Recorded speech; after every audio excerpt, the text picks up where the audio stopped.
Welcome back to our ECU series. Today I'm going to cover the Hyundai Genesis Sedan 3.8 ECU and TCU Tune.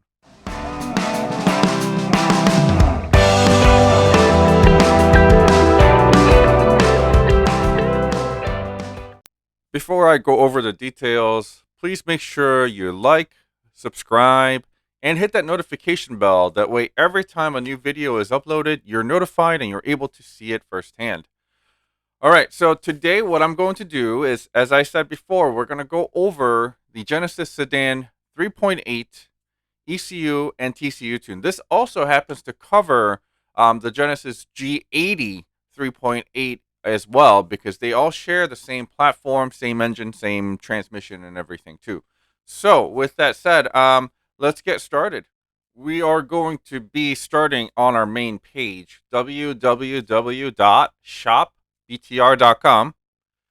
Make sure you put this in your favorites because we update our website almost on a weekly basis with new parts and new brands as they come out to support the KDM vehicles. And from our past experiences, once you've actually purchased the KDM and experienced it, a lot of people will purchase a second or even a third KDM vehicle. So even if we don't have so many parts for the car that you own currently, you may end up with another car that, there's a bigger aftermarket support for, such as the Genesis Coupes, Veloster N's, and Kia Stingers and such. So make sure you put in your favorites because we are the go-to source when it comes to KDM vehicles. Okay, let's get started. So we try to make this as easy as possible for you, so it's very easy to navigate. You just go by model, Hyundai, and it's going to lay out the different types of Hyundai cars that we cover.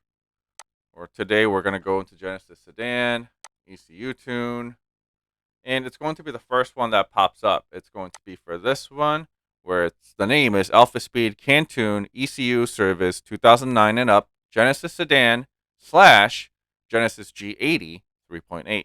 So if you didn't know, Genesis Sedan actually came out as a Hyundai brand in 2009. And when Hyundai actually released their Genesis brand separately, they took the Genesis Sedan and turned it into a G80. So it's just a different marker for it. But the ECU and the engine itself remained exactly the same. So the tuning does not change between those two generations of the cars. Okay. Um, let's get started right away here. It's the biggest thing you want to pay attention to is the name of the actual tune, because it's telling you Alphaspeed Tune ECU service, meaning we don't send you a whole new ECU. This is where you send in your ECU, we flash it and send it back to you. That's what the word service means. So if you look at the small writing down here, it says client must ship the OEM ECU in for tuning. Normally, it takes 2 to 3 business days once received before shipping back out to the client. All right. So that is an average time, 2 to 3 business days. We try to turn it around faster if we can. And sometimes it can take maybe a day or two longer depending on how swamped we are. But so that's an average time of 2 to 3 business days. Okay.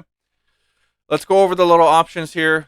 There isn't a whole lot of options that you have to worry about. One thing we need to know is, do you have a 3.8? So very simple, right? 2009 and up, Genesis Sedan 3.8. That's what you want to do. Octane level. This is very, very important to know. So I want to go into a little detail with Octane.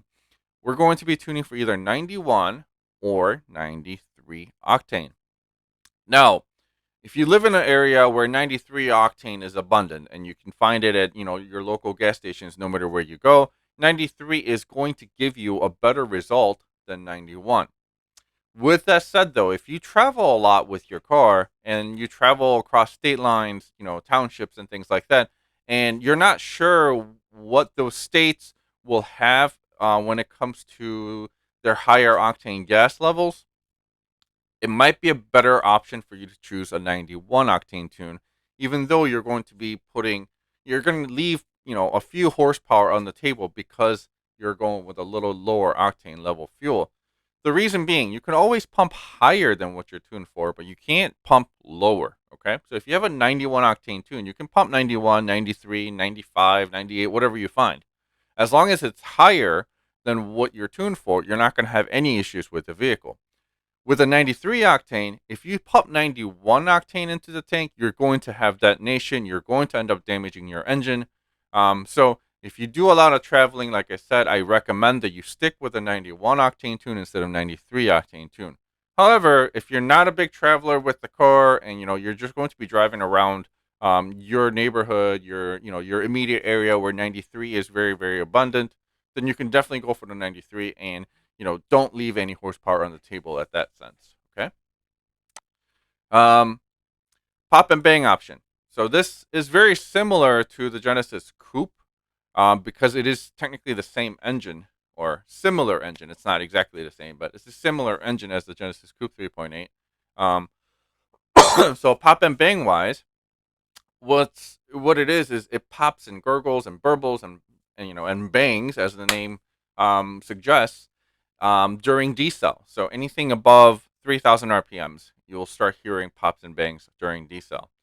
It works best when you take it up to a higher RPM, like 6,500, and just let off the throttle and let it come down while in drive, and it will start popping as it comes down on the RPMs. If you want it to get a little more aggressive, as the RPMs are coming down, you can actually put your foot on the throttle lightly, and it will make the pops a little bit more aggressive as well. So that's something that you could play around with. And because there's no pops and bangs happening under 3,000 RPMs, if you're driving in through your neighborhood late night, if you're just very light on the throttle and the car is shifting, around 25 to 3,000 RPMs, you're not going to be waking up your neighbors and, making all sorts of noise. Another thing I do want to point out, the pops and bangs option will only work if you have some type of a louder exhaust system than stock. The stock exhaust is very quiet and you will not be able to hear any pops and bangs out of it.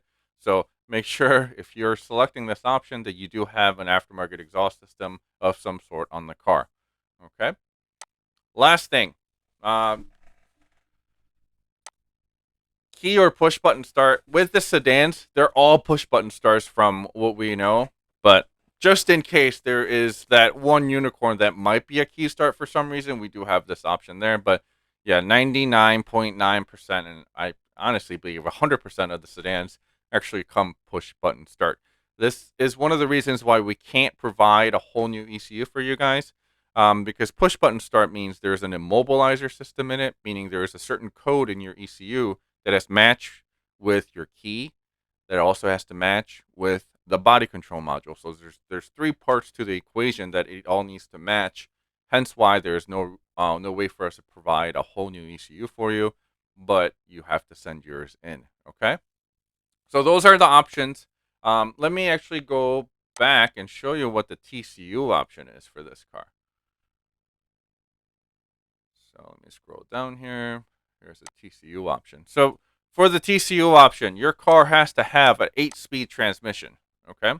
So you're going to select your ear, 3.8. Honestly, the ear really doesn't matter. They're all the same when it comes to the ears. We just want to know. So if your ear's not listed, don't really worry about it.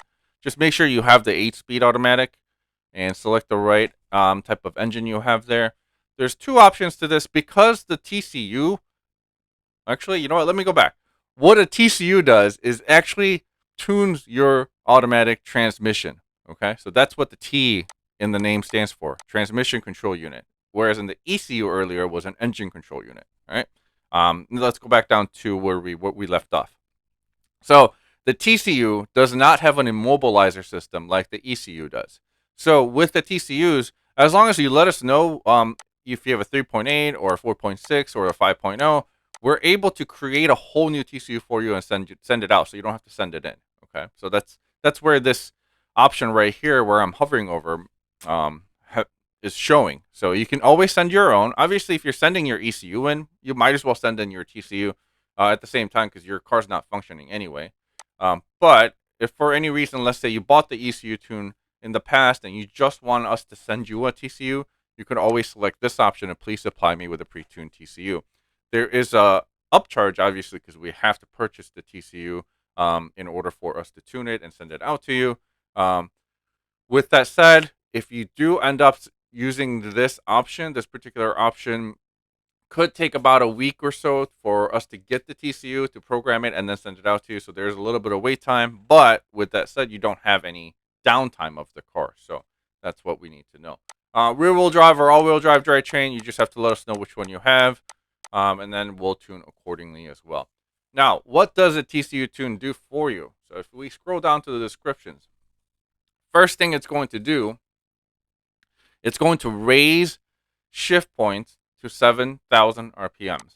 Okay, 7,000 RPMs. So instead of having a lower power band of where the OEM 6,500 RPM shift point is, now you have another 500 RPMs to play with up top, and I will show you where the advantages of that is when we look at the dyno chart right after this. Also, disabled auto upshift in manual mode. So when you move the drive stick to the side, you go into a complete manual mode, where you can actually use the paddle shifters on your steering wheel, or you can use the gear shifter to select the gear. In OEM TCU tunes, even if you do that, the car will auto upshift when you get to redline. So it kind of takes the manualness out of it. However, with the TCU tune, when you're in the manual mode, now you're able to hold gear in your RPMs in your red line. I'm sorry, you're able to hold gear at red line. So if you are trying to, let's say, go to a track and you're trying to hold the higher RPM around the corner, you're able to do that, and you're able to kind of bounce it off the rev limiter versus having it shift on you and then jumping out of the highest power band that you have in middle of a corner. Okay, so that's where that comes into play.